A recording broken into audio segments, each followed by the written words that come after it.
All right everyone. सो आज की video में मैं आपको बताऊंगी कि क्या यूजीसी नेट का रिजल्ट दोबारा आएगा, इसके ऊपर क्या विवाद चल रहा है, क्या मुद्दा चल रहा है। और इस वीडियो में हम उन सभी मुद्दों को और विवादों को डिस्कस करेंगे जिसके लिए मैंने ये आर्टिकल ढूंढा है। और ये आर्टिकल जो है ये आज ही रिलीज़ हुआ है और इस आर्टिकल के अंदर बताया गया है कि जो दिल्ली हाई कोर्ट है इसने नोटिस इशू किया है, किसको, एनटीए को नोटिस इशू किया है एंड यूजीसी को over the exam question and to check the details as well.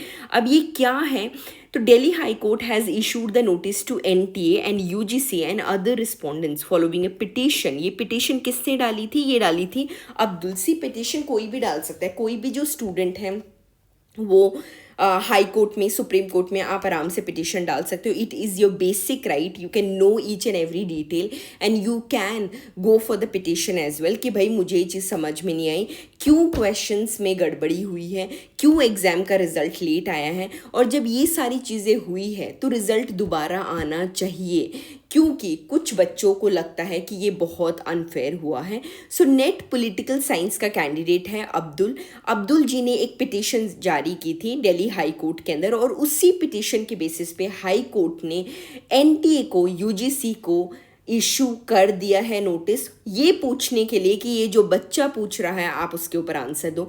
तो उसके ऊपर जो आंसर है वो ये आंसर आया है। तो वीडियो को पूरा लास्ट तक देखना, मैं आपको बताऊंगी कि क्या नेट का रिजल्ट दोबारा आएगा या नहीं आएगा।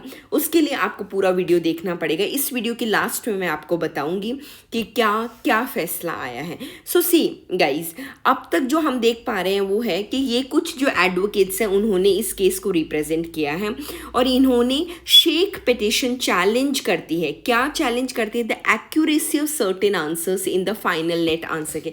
क्या आप सबको भी लगता है कि जो आंसर की आई थी नेट की वो खुद में एक्यूरेट नहीं थे? बहुत बच्चों ने जब आंसर्स चेक किए हैं तो उनको पता चला है जो एक्चुअल आंसर्स होने चाहिए वो आंसर की में नहीं थे। और अगर आंसर की के अंदर सर्टेन क्वेश्चंस में एक्यूरेसी नहीं है तो रिजल्ट कैसे डिक्लेयर हो सकता है? और रिजल्ट आया है तो आपको ये जस्टिफाई करना पड़ेगा कि क्यों एक्यूरेसी नहीं है, कौन कौन से चैलेंजेस आए हैं जिसकी वजह से एक्यूरेसी नहीं है। और इसकी वजह से फेयरनेस ऑफ द इवैल्यूएशन जो है उसमें कमी आ रही है। कहीं ना कहीं जो इवैल्यूएशन है वो प्रॉपर तरीके से नहीं हुआ है और इसी के बेसिस पे ये जो पिटिशन है ये जारी की गई है। और जो पिटिशन है according to the 8th 5-year plan as the answer factual verification जो है वो रखा जाएगा और इस फैक्चुअल वेरिफिकेशन में देखा जाएगा कि कितने आंसर्स करेक्ट थे। तो जो कोर्ट की प्रोसीडिंग्स और नेक्स्ट स्टेप्स होंगे, तो 8 नवंबर 2024 को हियरिंग हुई थी over by justice Purushendra Kumar Gaurav and notice जो है it were accepted by the council for respondents. Now the petition has gone and the court has scheduled in the next hearing for December 5th 2024।